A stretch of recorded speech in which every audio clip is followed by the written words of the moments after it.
Good afternoon, everybody. Thank you so much for coming and spending the afternoon with us. My name is Linda Schur. I'm the Dean for Arts and Sciences here, and I'm just so pleased to see this turnout today.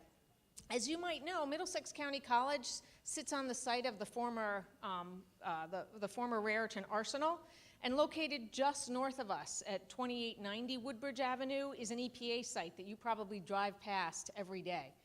And I've been working with the science department for some collaborations with the EPA site. And over the summer, we met with the director of that site, Dr. Anahita Williamson, and we talked about some possible collaborations. And one of the things we talked about was seeing if there was someone from the site who might be able to come and speak for us today. And in fact, we were delighted and honored when Dr. Williamson was able to secure for us to speak Mr. Peter Lopez, who is the director of EPA Region 2, which includes all of New York, all of New Jersey, Puerto Rico, the Virgin Islands, and the tribal nations. So Mr. Lopez is the regional administrator for Region 2. Before serving in the EPA, Mr. Lopez was a New York State Assemblyman for 10 years, and we're so delighted that he's here with us today. So please welcome Mr. Lopez to Middlesex County College. Thank you.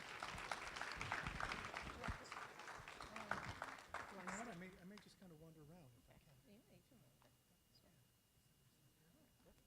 Thank you, Dr. Schur. There we go. Ooh, that works. So I want to thank you for allowing me to be here with you. I have a number of my team members here, and I'll just introduce them, kind of run through quickly. And thank you, Dr. Schur, again, for the invitation. So we have Kevin Kubik. Where's Kevin? Kevin heads one of our senior leaders with our lab division, which is what Dr. Schur was referencing. So our lab division's right next door, and we do quite a bit of work investigating, doing forensic analysis, again, setting up much of the basic foundation that's used for the Superfund to do its work, whether it's, for EPA, whether we're doing Superfund remediation or assessing groundwater contamination, emerging contaminants, air contamination. They can do it all. And they're very modest. They're very modest as they do it. So I'm very pleased to have Kevin here with us. We have Sarma Kopek, who's my senior advisor. We have Chris Lyon, my chief of staff. We have Jen May. Where's Jen? Jen's over there. Okay. Jen is high energy. She's kind of like our energizer bunny. Sanya Mohabir, who's actually helped prepare my remarks. So I'm going to be using them in part, Sanya. So don't be upset if I don't use them all. She's also on detail with our public affairs, but works on our human resources. Now, did I miss anyone else from our EPA team here today? All right, so first, just by way of introduction, first I want to commend you for being here, although I just heard that there was an incentive to be here too. Is that true? So I'd like to say it's all me, but no, it's not. So I guess the tickets are for extra credit, right? So to your credit, you are motivated students and you want extra credit and can come listen to me and get some extra credit. So that's okay. I can live with that. I'm good with that. I also want to commend you for being part of furthering your education. I know there are a lot of disciplines in the room, so I've spoken to communications majors and political science majors and teams of biologists and attorneys and social workers and business students, occupational therapists. So almost every one of them, I would say every one of them could ostensibly fit into the environmental discipline. I was saying the occupational therapist I did think about, but if we have some of our RPMs or others in the site doing investigative analysis and they hurt themselves, she can help kind of get them back in shape if they injure their joints or hurt themselves. So there's just about a room for everyone in doing work in the environment.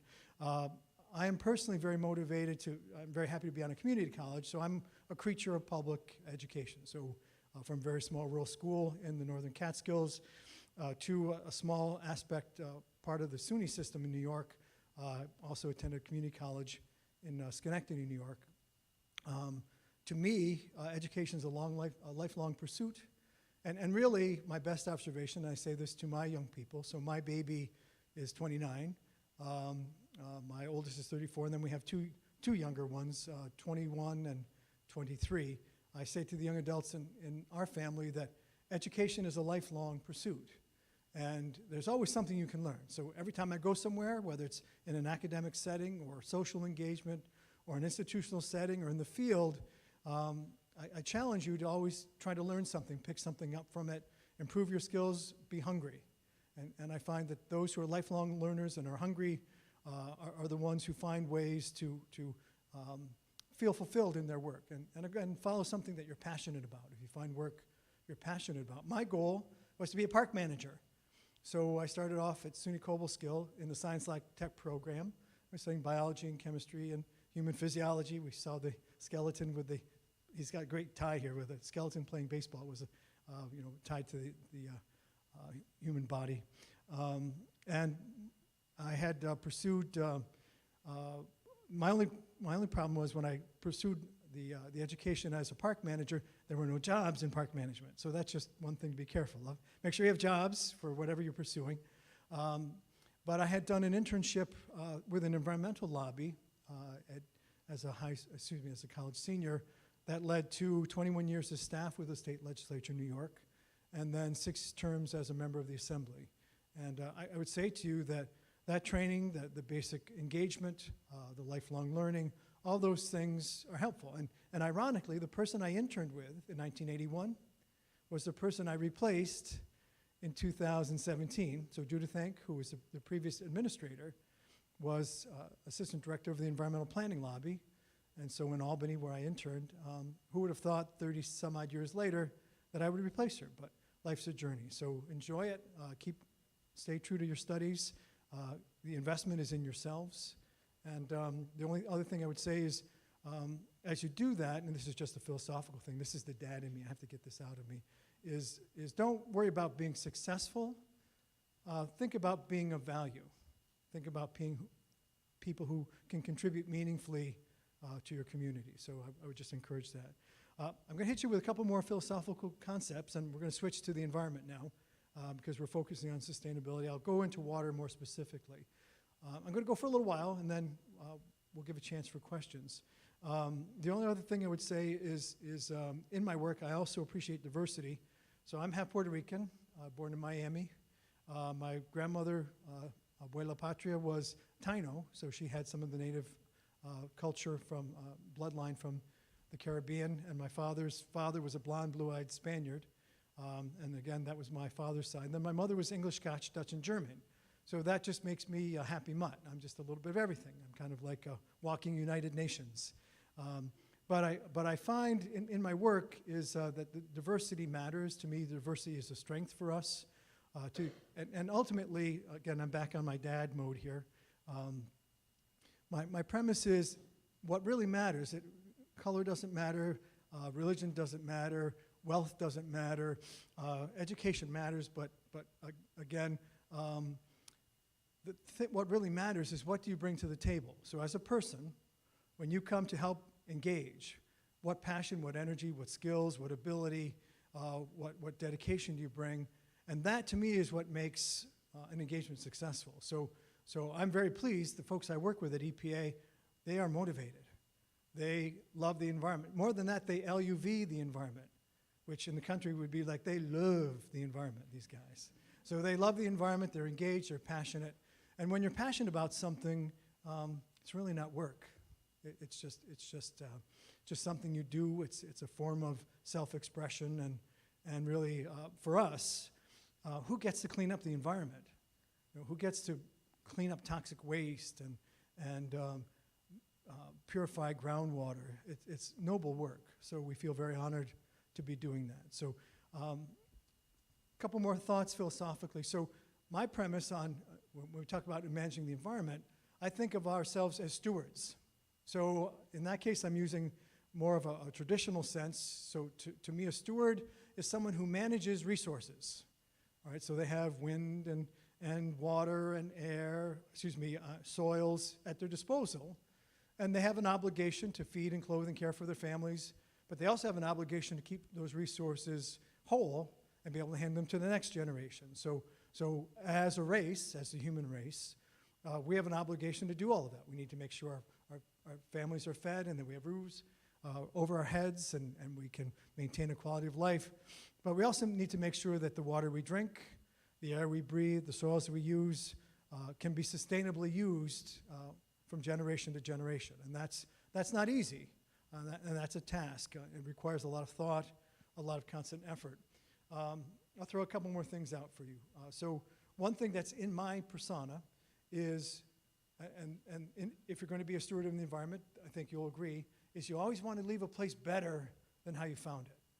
So I'm an old Boy Scout, all right? So at the end of Boy Scouts, we'll be around the camp, we would patrol, and we would look for litter, and and even if we're doing projects, would look for how do we make a place better. So when we're doing a Superfund remediation, we just spent the morning in Lyndhurst, New Jersey, talking about the Passaic River and talking about massive contamination in the river, and how do we bring responsible parties together and determine a course of action that becomes what we call protective. So that's a primary concept. But again, our engagement there is there's a water body that we all treasure. It's part of the fabric and culture of this community that's been contaminated over time, and it's our obligation as stewards to find a way to remediate it so we can enjoy quality of life, maybe be able to swim in it, maybe eat the fish out of it at one time, but figure out what's the progression that prevent further contamination.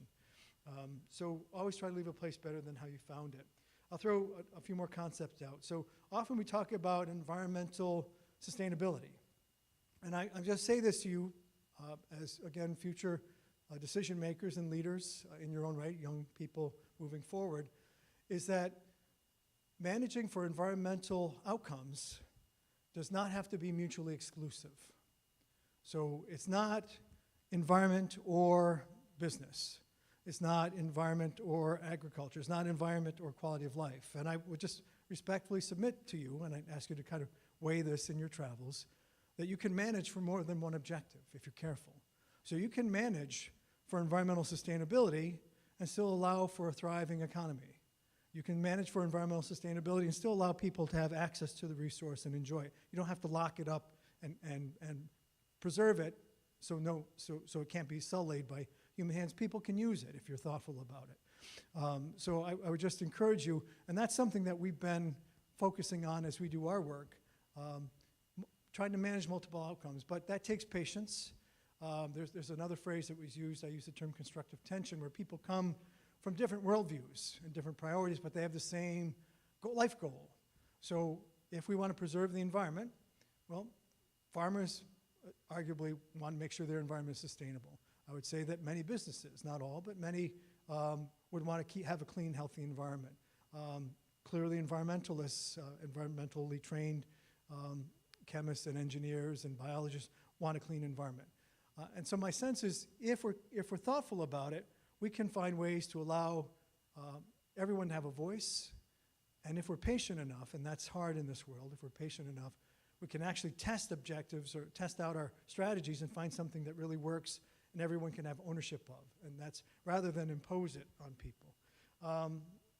So a couple more things I'll hit quickly. And this is a big one in the environmental section. So we have a lot of conversation about compliance. So compliance to me it's a rather harsh term. That means we're going to ensure an outcome occurs, but it almost has a compulsory, compliance. We have kind of this forced march to achieving an outcome.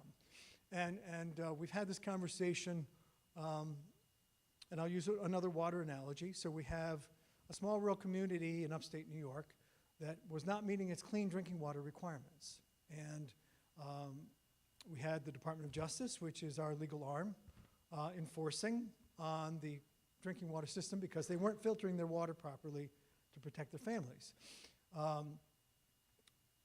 And so there was a court case, a court action that was a result. And so at the end of it, the Department of Justice said, Administrator, we'd like you to give us a quote on this enforcement action. And so my quote was, and this community is a small rural town of about 5,000 people. I said, I'm so happy that the people of Ticonderoga were able to develop a clean drinking water system to take care of their families and meet their community needs. The Department of Justice came back to me and said, Administrator, what are you saying? We don't like your quote. I'm like, I don't know, it sounds good to me. They said, are you saying that you have, because in my quote I said, I'm glad we use state and federal resources to help meet the objective. And they said, are you saying that if we throw money at the problem, that's the only way to get compliance. And I'm thinking, So what I did was I sent 2 statistics back to the Department of Justice. I've only been in the job for a little while. Hello, Department of Justice. First quote was per capita income. So back to our social working community. Per capita income was $16,000 per person. Back again to our social justice folks. Percentage of children in poverty, 25% children in poverty. So if you think about this, so we now have the hamlet of Ticonderoga, population 5,000, $16,000 per capita, 25%, 1 in 4 children in poverty, and we're leaning on them, all right? We have our legal arm leaning on them. My answer was, maybe they're not bad actors, maybe they just didn't have the resources, maybe they didn't have the knowledge, they're part-time local officials. So my point is, when we talk about achieving environmental outcomes, it doesn't always have to be punitive. It doesn't, and there's a place for a forced march with attorneys. We have some counsel, so counsel, take this to heart, please. As we engage and as we seek to achieve environmental objectives, sometimes people are just belligerent. Sometimes people don't want to do the right thing. Sometimes people take shortcuts and hurt the environment. Go get them. Counsel, go get them, all right? In other cases, it may be another matter where we have to be more thoughtful. And to me, this gets back to the goal of empowerment. How do we empower communities? How do we empower individuals? How do we give them ownership of the objective? I'll give you another quick example. In Puerto Rico, we were engaged with non-process water systems. So non-process water system, Puerto Rico has 2 main categories. They have the process water systems, which are it's a utility. Help me, more than a utility. It's an authority. So it's a large organization with a board of directors and massive amounts of funds, and they provide water to 97% or so of the island. The remaining 3%, and there's over almost 4 million people on the island, the remaining 3%, about 250,000 people, 200,000 people or so, have no water system other than what they put together on their own. So they have basically pipes in the ground that they put together. They don't have anyone who knows how to run them.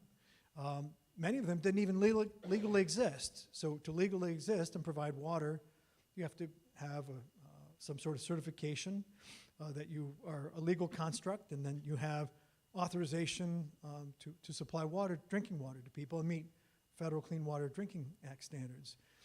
They had none of that.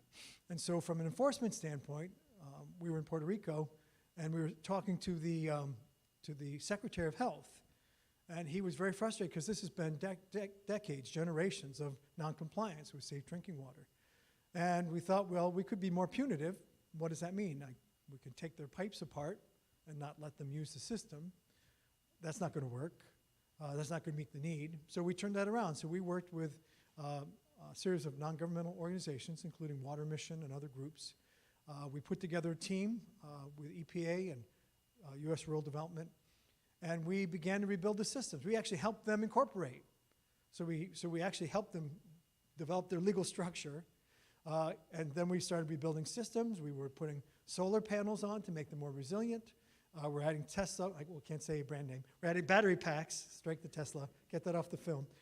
We're getting battery packs to give them backup capacity so they could run during times of power outages, which are common on the island. And then importantly, we were able to work with our federal partner, USDA, and provide funding to give them technical support. So they use the phrase circuit riders.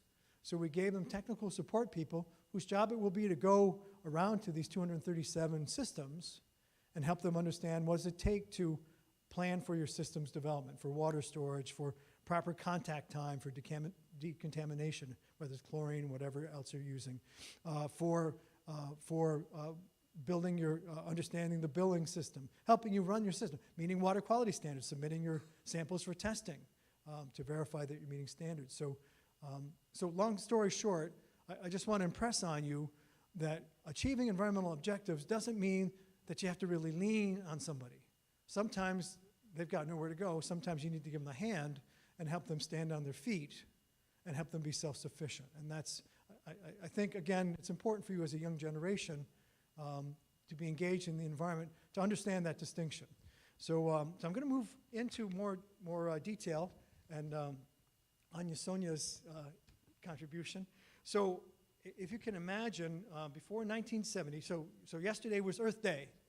So I told my wife, I'm going to go and sing the Beatles, it's your birthday, and sing it to happy, but she said, don't do that, so I'll spare you. If you haven't heard the Beatles, it's your birthday, it's kind of fun, but and just make it Earth Day, and then you can sing it to yourselves, and I won't embarrass myself and embarrass you by doing that. But yesterday was the 49th Earth Day, and so the whole premise was to promote environmental awareness, and one would argue that environmental awareness, at least in the US, just from a pure public standpoint, really started in the 1970s, and that's when EPA was founded. If you could imagine that before that, a factory could spew toxic black clouds in the air or dump tons of toxic waste into a stream, and that was perfectly legal. So over time, we've developed rules and regulations, statutes to safeguard. So the factory now can be taken to court. Before it couldn't be. But there was no EPA, there was no structure.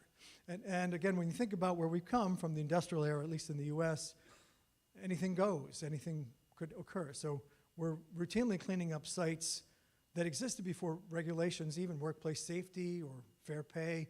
None of those controls matter. At the time, it was just raw production. So for our business majors, the Industrial Revolution, anything went. So we've had decades of slowly gaining on that. And I would say it started to culminate in the 1970s. EPA and other things started to come to bear, the Clean Water Act in particular. So I'm going to get back to water, Dr. Scheer, I promise. On April 22nd, 1970, Senator Gaylord Nelson created Earth Day to force this conversation on the national agenda. So I'm full of trivia. So I was probably about 12 in 1970, 9. I was 9 in 1970. But there was a great movie that I watched. Who likes science fiction movies? Anyone watch science fiction?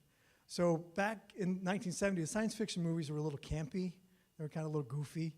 So one of my favorite movies, and my staff know, was an environmental movie. I call it an environmental movie. Who knows Godzilla? Who's heard Godzilla? Who would think Godzilla would be an environmental movie? Anybody? So if you have a chance, Google Godzilla versus the Smog Monster. So it's a great movie. There are two goofy guys in rubber suits stomping all over, and one was the smog monster eating pollution, growing bigger, and Godzilla was the environmental hero. I was sold. I became an instant environmentalist watching Godzilla versus the smog monster. So if you have a chance, look it up. It's silly. It's kind of fun. Smog monster was cool. He could do all sorts of things, but he grew on pollution. So you didn't want him to win. You wanted Godzilla to win. I won't tell you the end of the story. I'll leave it there. Let me just move on. So since Earth Day, there's been a lot of progress in the last 5 decades. Our cleanliness of our air has improved, our land and our water bodies have improved. There still are more challenges. And part of the challenge is, and we hear debate over this, do human beings have an impact? They do. Again, any living creature has an impact on where it lives. And the denser the population, the more the impact. The more aggressive the population, the more the impact. That just stands to reason.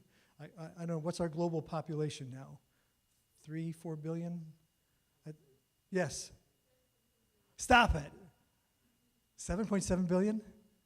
We need a fact checker in the back corner. No, I'm teasing you. That's right. Okay, that shows how far behind the times I am. But again, part of the challenge is we live, we exist, we breathe, we eat, we process, we use energy, we create waste. We do what any living organism does, but there's more of us, and that presents some challenges as we move forward. Again, there's been some focus on what does that mean for our climate, our world, and there are things that are happening that we have to pay attention to. So we've seen storm events, we've seen other things that make us stop. And again, it gets back to the point of what do we do about it?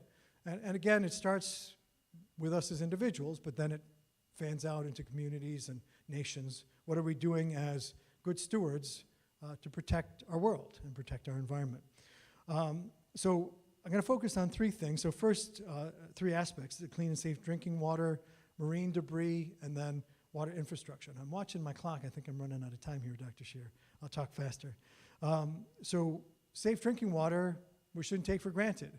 So when I was in Puerto Rico, and we were talking about water contamination, I used the phrase, agua es vida. So our Spanish speakers in the room, translation? Sí. Agua es vida. Sí. And in English,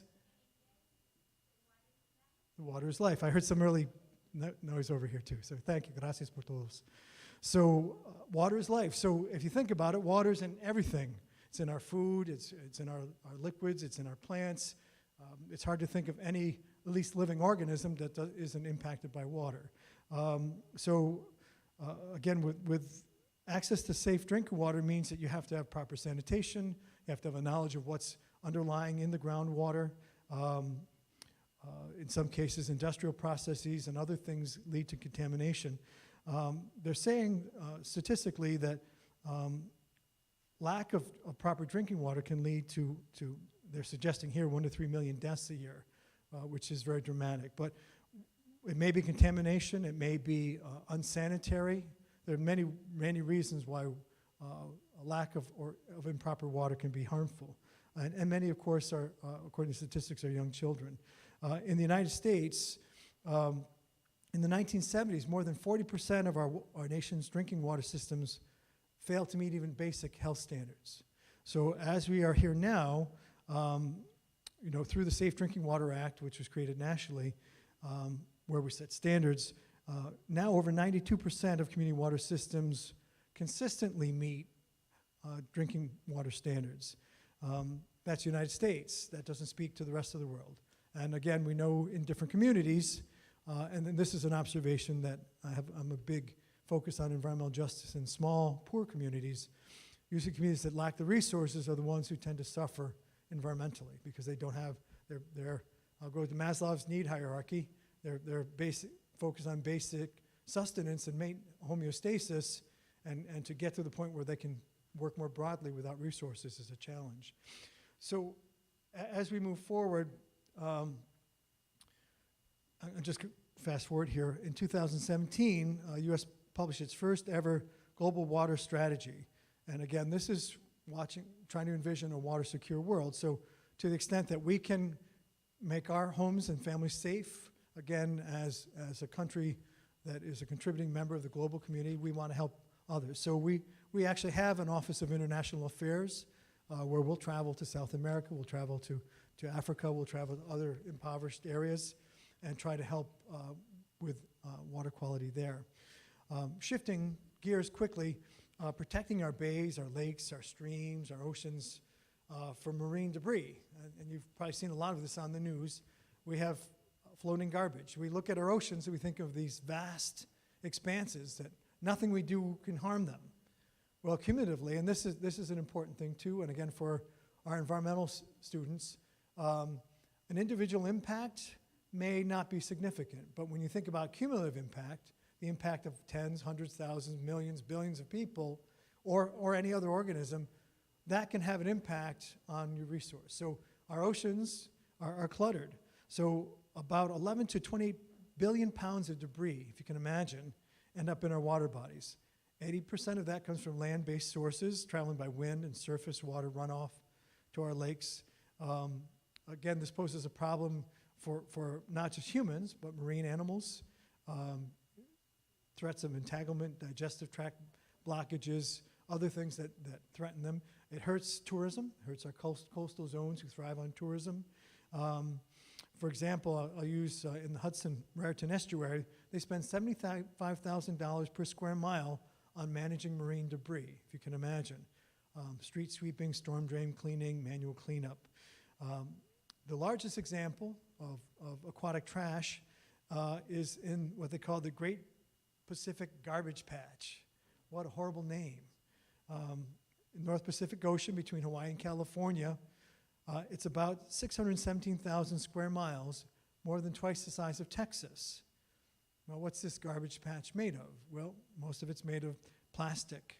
So bottles, bags, food wrappers, anything you can think of collectively floating in the water. So the next time you take your Twizzler thing and throw it in your storm drain, all right, think twice, because it may wind up, depending on the tidal movements and currents, as contributing to the Great Pacific Garbage Patch. But again, it's a combination of individual actions leading to a cumulative impact. So the issue with plastic, and this is where you have you have the crossover of different themes. So again, to manage plastic, which is again trying to protect water quality and water contamination, it begs the question of recycling. So what are we doing with plastic? We're throwing it away. We're throwing it on our streets. We're throwing it in our garbage, and it's either landing in landfills or into our water bodies. So these tiny bits of plastic, some of this stuff doesn't break down. So we like to think if we throw something away, oh, well, nature will take care of it, and it'll disappear, and we'll be okay. Some things don't break down, or some things don't break down quickly. Or as they break down, they pose more hazards. So plastic ultimately will continue to shrink in size, it break up more finely, and that can become, if you can imagine, on the extreme, and we had this conversation, I was actually a state legislator in New York, where we had these microplastic beads in hair products and cosmetics. They can't be filtered, they can't be managed. Ultimately, when things get to a very small size, they wind up ingested in creatures, and there may be bioaccumulation. Ultimately, may present a health threat to them, and anybody who eats, if we're eating fish, could wind up, that's the same for many toxins. Things accumulate as you work up the food chain, and could present a hazard not just to the wildlife, to us. So part of that premise is where does recycling fit in, and how do we wisely take that out of the waste stream and take something that is an object that we just throw away because we have no inherent value to it after eating the last Twizzler or unwrapping whatever was in the plastic. How do we find a way to address that? And I'll just throw this in quickly. As of, I say within the recent memory, we were saying much of the recycling market was going to China. So this gets back business managers again. The question is, if recycling's not working, so you need somebody who's going to take something that has no value and say, yes, we have a value for it, we're going to process it in a certain way and then reuse it. So our challenge is, do we have a market for recycling that allows us to take the waste product and sustainably, I'm going to use economic sustainability, allows us to take a rubber tire or a plastic milk jug or whatever and reduce it and then turn it into a value-added product that has meaning somewhere else in society. So I would dare say, and I'll throw this out for our poli-sci people, hello poli-sci person, sometimes the market itself, I'm throwing a little bit of market-based analogy, sometimes the market itself may not be enough to drive what's needed. So from an environmental standpoint, I would argue, if we want to talk about recycling, again, back to protecting our waters here from garbage, we might want to think about how do we give financial incentives for companies to take that waste product and do something wise with it. So right now, China was taking our waste. They're not doing that anymore. We need to think creatively, how can we play a part, and government can be part of that, in creating markets that take waste products instead of landfilling them. So in my house, I don't want to get too far in recycling. I'm very passionate about all these things.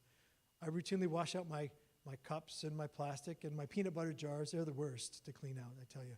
Trust me. And I take them to my recycling center. And then I learn that if there's not a market for it, where does it go? Back in the trash. So it's just horrifying. So back to the issue. I'm going to back up to the great garbage patch, to all the recycling needs, that some of those incentives and initiatives, are intertwined. So to the extent that we can manage our waste, we're going to have a better chance of having clean water. So I just wanted to share that with you quickly. The third issue I'm just going to touch on quickly is water infrastructure. And when I talk about infrastructure, we have wastewater systems, we have drinking water systems, we have stormwater management systems. There are many different ways of managing water. And each one of them require a certain amount of knowledge. There are hard sciences behind how these systems work and how they take in raw water that may be contaminated for various reasons, and how do they drive to providing a product that we want, in some cases safe drinking water, or water coming out as a discharge from a sewer plant that is mitigated enough, clean enough to go back into the environment, because we're going to reintroduce it to the environment. So those things take a lot of time, attention, training, understanding of the technologies. There are many different technologies. We feel, again, this is just our assessment, that there's more need for investment in infrastructure, wastewater, drinking water, stormwater infrastructure, somewhere in the tune of $384 billion in drinking water alone, and then $400 billion to modernize sewer water infrastructure. If you're in a country that you don't have that, if you're in a country where you're struggling, it's even harder. If you don't have proper wastewater treatment facilities, proper drinking water facilities, your people suffer. So investment in infrastructure is important. So I'm just looking at my notes here, and I don't want to make Sonia upset, but I'm going to give people questions, time for questions. So I guess I would just say in summary that the whole issue of sustainability begins with conscious choices. So how do we live our lives? What do we buy? What do we consume? How do we consume? How do we engage in our community to do the same thing in an aggregate? Where do we make investments to ensure that we're driving for environmental outcomes? Again, recognizing with drinking water, once water's contaminated, and you'd be happy if it's just contaminated with cryptosporidium, which is just a parasite, versus having PCB contamination or 1,4-dioxane.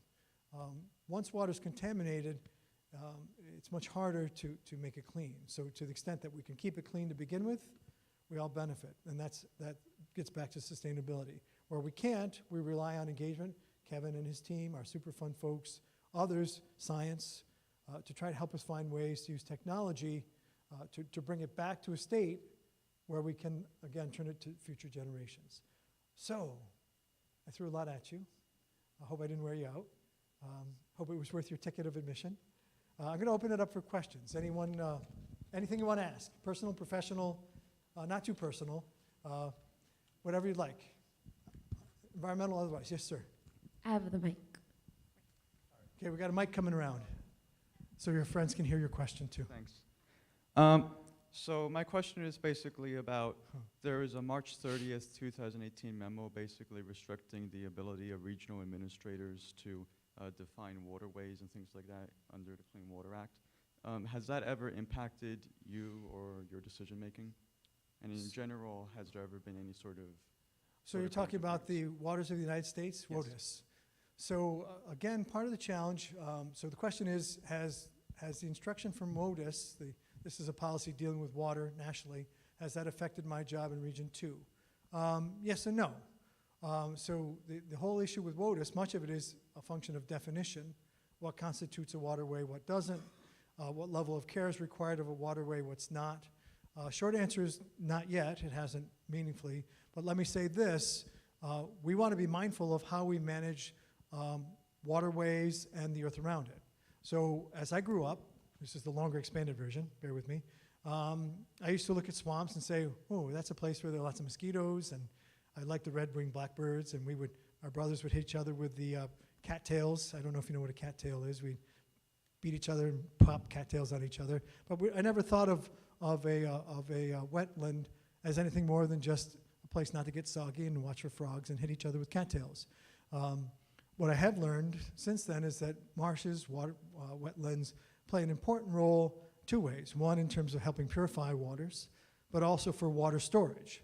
And so WOTUS is an attempt to help us understand how do we manage waters, where is there delineation between land that can be used in our community for a certain way versus lands that can't be touched. So that's an ongoing discussion, but I think ultimately we all need to be mindful. At some point, we need wetlands. We need to make sure that we maintain clear zones around rivers and streams to protect for erosion, sedimentation, and other things. So short answer is not yet. Long answer, we need to be mindful of land use practices and how they affect the basic infrastructure, wetlands and streams and rivers of our water system. Next question. Yes, ma'am, side by side. You guys are killing me. You guys are like the Bobbsey twins here. Okay. Communications major and political science major, I remember. Okay. Yes, ma'am. Okay. I was just wondering, like, what is your region of the EPA doing for combined sewer overflows? Yeah, combined sewer overflows. So for those who may not know, ultimately, as cities and other older structures were formed, they had to figure out a way to get water and wastewater off their streets. So when water would run down a street, right now it runs in a manhole, and if it's built properly, first you want to intercept the water and reduce the amount of water going into the manhole or into the storm drain. Secondly, you don't want it to be commingled with sewer water.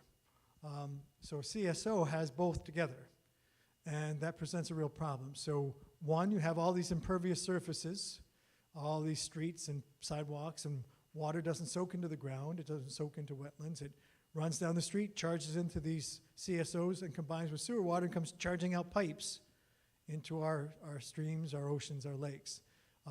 We want to arrest CSOs. We want to end them. And again, it's hard. This gets back to the infrastructure piece. It's very expensive. So we have to basically find ways of capturing the storm water, the CSO water, and either build new pipes or capture the waste and send it to a sewage treatment plant so it can be handled and then safely discharged into the environment. Phew. Okay, I try to keep it short. I went a little long. Next question. Oh, come on. Inquiring minds, where are you? Come on, I know you had lunch. Yes, sir. I'm coming. Plastic waste, yes. Here comes the mic. Hello. I have a question about plastic waste. So in the future, are there improvements, in your opinion, about what we do with plastic? Because I know that the population is always rising and we all use plastic every day. Yeah, so the thing about plastic is we love plastic as a society. Plastic's almost in everything. Probably some of what we're wearing, some of the things that we carry around, our cars, our chairs, our homes. It's become an incredibly useful asset to humanity. However, we also learned that it creates incredible pollution. And oil is also a petroleum-based product, so we're relying on oil to produce plastic. So short answer, people are becoming more aware of plastic and contamination. I don't think we've figured out quite yet what to do about it as a society, because we're still throwing it in our oceans. We're still throwing it out on the streets. We're still producing it in mass quantities. And it's often said that our modern society, and it may be a function of affluence, I think there could be something to that. As a society, we're relatively affluent, is we've been known as the throwaway society. So years ago, if your toaster broke, you bring it back to the toaster repair person. They fix it. Now it costs you more to take it to the toaster repair person than to buy a new one. And so you throw it away. So I would just say that part of our challenge is how do we meaningfully reintroduce the concept of recycling, and that may be reusing things, finding a way to do that, and then cutting down on volume. And what other things can be used besides plastic to accomplish the same objectives as plastic, which are multifold. So that's a work in progress, and it is one of our serious challenges. Other questions? Yes. Come on, inquiring minds. I'm challenging you. Where are you? Hands, please. Yes, sir.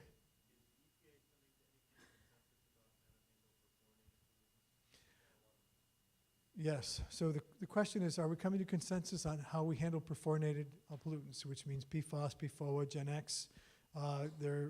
He said the other part was there are a lot in New Jersey. We're struggling with that, but we're in motion. So for those who don't know, those compounds are used in such things as creating nonstick Teflon, Gore-Tex. Chris, what were some of the other uses? Scotchgard, firefighting foam. So we produced a wonderful compound that we thought would help our families and our businesses, and suddenly we find that it's everywhere, and we find that it's carried in our air, it's carried in our water, it causes serious damage to people once it's ingested. It's hard to get rid of. So the short answer is, and when we talk about perfluorinated compounds, we're talking really about probably the next major challenge to us as a nation is dealing with emerging contaminants. So perfluorinated compounds, 1,4-dioxane, PCB contaminant, all these things in our water, and it's everywhere. And so the first part is understanding where the sources may be, understanding, and this is the hard part, this is where the hard sciences come in, our biologists and chemists and others, is understanding, back to the issue of risk communication. This is something we're engaged in as an agency. At what levels, parts per million, parts per billion, at what level does that contaminant pose a threat to human health and the environment? And that's something we're all engaged in. So Kevin and his team in the science divisions, they're researching it madly. Other states are also trying to set limits, but we're still struggling with at what level does that presence of that contaminant constitute a threat to human health and safety, short-term or long-term. Agency-wise, we're working to develop a level, an actionable level. New Jersey has set a level already. We don't know if we're there yet, but just this year we made that announcement. So, and that's just one. There are thousands of variants of perfluorinated compounds, and that doesn't even begin to address the whole panoply of contaminants that are out there. Other questions? That was a good one. Thank you, Professor. Yes, leave it, Professor. That was a good question. No more softballs for me. Other questions? Yes, sir. Or are you just waving to a friend? So if you're waving to a friend, don't raise your hand. If you're in an auction, we're not in auction. Other questions? Got me for a couple more minutes. Being in your position. Where are you? I hear a over disembodied here in the voice. corner. Hello. Oh, Stand yes. up, sir, so we may see you and not be disembodied voice anymore. Thank you. And your name, sir? Matthew. And Matt, what are you studying? What problems do you face? Matt, what are you studying? Journalism. Okay, well, that's an important role for environment too. Thank you. Yes, letting the people know. Yes. What problems do you face day to day in, like, not like overall, but like just day to day being in the position you're in? Wow. So I'd say this, and I think many folks would agree with this. There's a lot of need, and we have limits with what we can do, both in terms of financial limits, the limits of our technology, the limits of being able to detect things. So I think all of us would just like, so in the environmental side, we would just like to say, presto changeo, poof, you're fixed. We can't do that. So that's the biggest frustration. And to me, the most personal frustration is where it affects people's lives and where it affects them individually. So the mayor of Hoosick Falls, in a tiny little village, is the mayor because his daughter, back to PFOA, has elevated levels of contamination in her blood. He was moved to run for office because his daughter was contaminated. Another community, a highway superintendent, alleges that his daughter, he lost his daughter because she was contaminated by 1,4-dioxane leaking out of a contaminated landfill. To me, that's the hardest thing when people are suffering, and I can't reverse the damage, and it takes us a long time to, one, isolate it and develop a strategy to clean it and then clean it up. We can't move fast enough. So that's probably my biggest frustration, the limits we have with money, time, technology. A good question. Other questions? Okay. Yes, ma'am.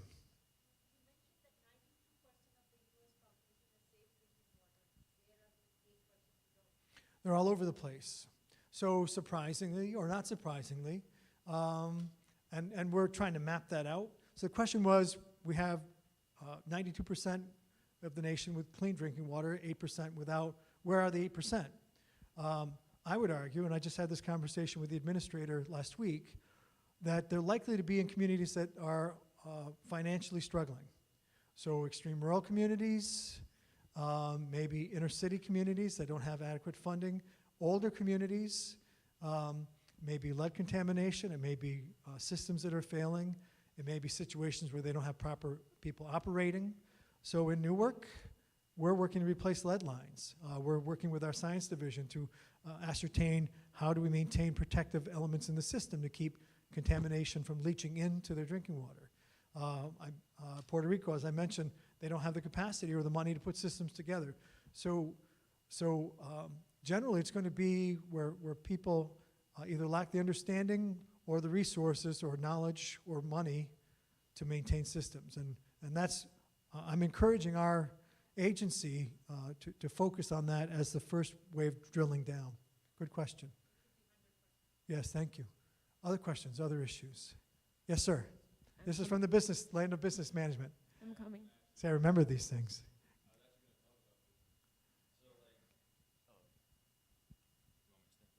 Yeah, please. Hello. All right.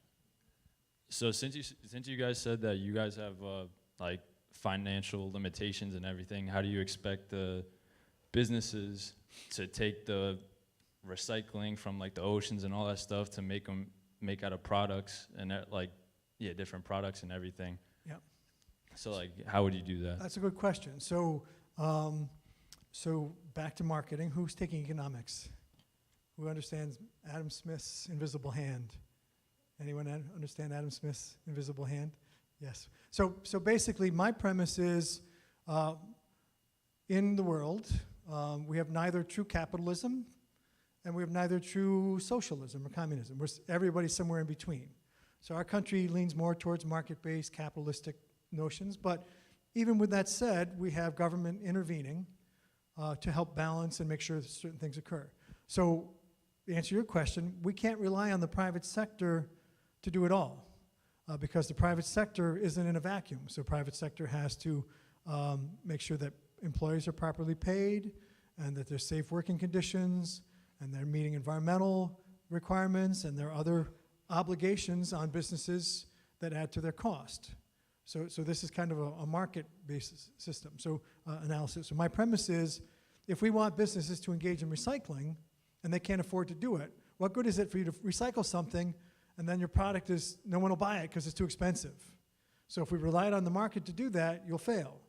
So my argument would be, let's understand what's the price point, where can government, either through regulatory engagement or tax policy or incentives or subsidies, where can we encourage you as a business to take crushed glass, for example, and turn it into a usable product?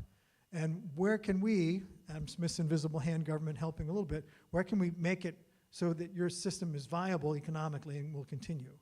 And maybe we don't have to do it forever. Maybe at some point it becomes profitable or there are improvements in technology. But I would argue, and I'll use another example, it has nothing to do with the environment. People want broadband. Or I'll go back to Electrification Act in the 1900s, right? People want electricity. Well, rural communities weren't getting it because they couldn't afford it. So they created, government intervened, created the Rural Electrification Act, provided incentives and subsidies and brought electricity. So recycling, there's no reason why government can't play a role in helping business with technology transfer, understanding technologies, providing incentives, tax policy, regulatory policy that favors recycling. I think that's a positive thing. Poli-sci person, are you listening? Okay, this is my legislative hat. But that would be my answer. So if the market can't bear it, but it's an important social objective, I feel very sound in saying we can use public tax dollars to give to you to offset that cost so you do something that provides a social good, a social benefit. I think that's a fair statement. Other questions? I got a few heads nodding on that one. That was good. More questions? Yes, ma'am. And then some in the back. Yep. I know there's like a water crisis in Flint, Michigan right now. Do you know what it would take to solve it, like financially or resource-wise? So my first answer is no, because that's Region 5, I think. But again, with Flint, Michigan, it was a function of contamination. Was it lead contamination? So again, we could have had another Flint, Michigan in Newark, New Jersey. And again, it boils down to appropriate testing. So we rely on our state partners to do the testing. We've given that authority to them. So we rely on proper testing. We rely on proper maintenance of the system by the operator. We rely on our office to help provide a double check. So first part is vigilance, testing individual taps. The other piece is making sure that money is available to provide appropriate replacement of lines that could be a problem, like lead lines. So back to Flint, vigilance, frequent testing, monitoring, replacement of aspects of the system that may not be working. And so Flint is really, if you would, it's really a sounding board for water management generally. So if we don't pay attention to even a portion of that, then people get hurt. And so Flint was an extreme situation. Yes, I think we had a couple more questions. Hi. So you mentioned that the Great Pacific Garbage Patch is like full of plastic. Yes. I Sonia, just- come here. You're Great Pacific. He's my Great Pacific Garbage Patch expert.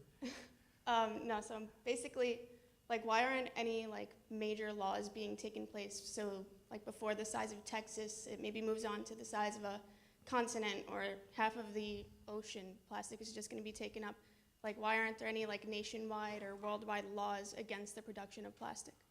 Yeah, so Sonia, do you have an answer? I have one, but come on over. This is her last day, so I'm giving her a little more visibility. She's going back to Human Resources next.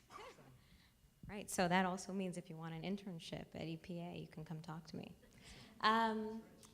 So I think it touches on what Pete said earlier, that we use plastic in almost everything. I mean, if you can tell me something that we're not using plastic in, that would be our clothing, everything that we use. So it's gonna take a conversation. It also makes everything cheaper. So economically, plastic is the way we've been going since, I believe, maybe the 1950s. It just takes a large conversation to get us to choose differently. I know there's a lot of compostable things that are coming out now, and we turn to the great minds in this room and ourselves to start having that discussion. Is that a good answer? I have some more to add. Yeah, go ahead. I have some more to add, but thank you, Sonia. Appreciate your help. So the other piece, too, is recognize that the contribution is global. And not every country has the same set of standards or regulatory regulations on the books or enforcement. So we could be the best stewards, and we're not yet, we're still working on it, ever.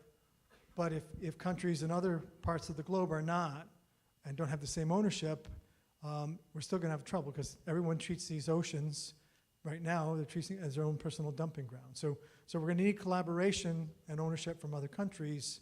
The U.S. can do a lot, but we can't do it all. And that applies not just to garbage, it applies to air, it applies to many other things that we share between us.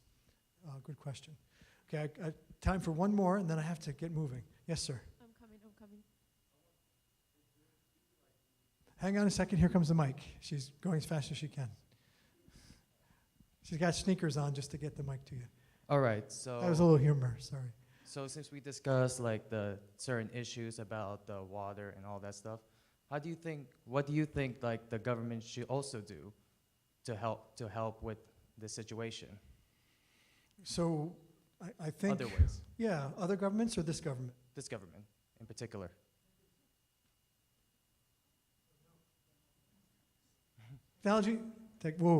Technology's great when it works. I think this government could play a more proactive role, and this is just my personal observation, with helping new technologies come out. I'm a big believer that technology can be part of helping us meet modern day issues. So I think we could play a better role with technology, peer research, technology transfer, taking peer research and putting it into applications for discrete scopes of work, technology transfer. I feel we could do a better job, back to our discussion on recycling, on incentivizing the private sector, harnessing the private sector to be part of it. The other part of this boils down to, I think we could be doing, and again, providing more outlets for marketing of recycled products. That was an example. The other part of it too is looking at how do we live and what are we doing, and then making some conscious decisions. So there's been a lot of debate about plastic bags, using plastic bags. I've stopped using plastic bags. We went through a recycling center and we found that plastic bags get bound up in the teeth of the recycling units. They're not helpful. So some of it may be conscious choices, how much energy we use. I have a passive solar house. I'm very proud of it. I have insulation and passive solar, and as a result, I use less energy. So shrinking our own footprint. So every time we eat or consume something, we're creating more demands on the system. So where we can make life choices as well that reduce that demand, individual decision, that can make a difference. Again, working in groups to find different ways of processing, using energy different. I think there's many opportunities. And again, you can be in government, you can be in private sector, you can be in a not-for-profit. You could be a private citizen. You're not limited to how you can engage and try to make the world more sustainable. Phew, that was a loaded question. So with that said, I do have to send my regrets. I have a 4-hour commute home. So if I don't get home on time, my wife will not be happy. So I just want to beg your forgiveness, but thank you for joining us, and thank you, all of you, for hosting Dr. Schur. Thank you.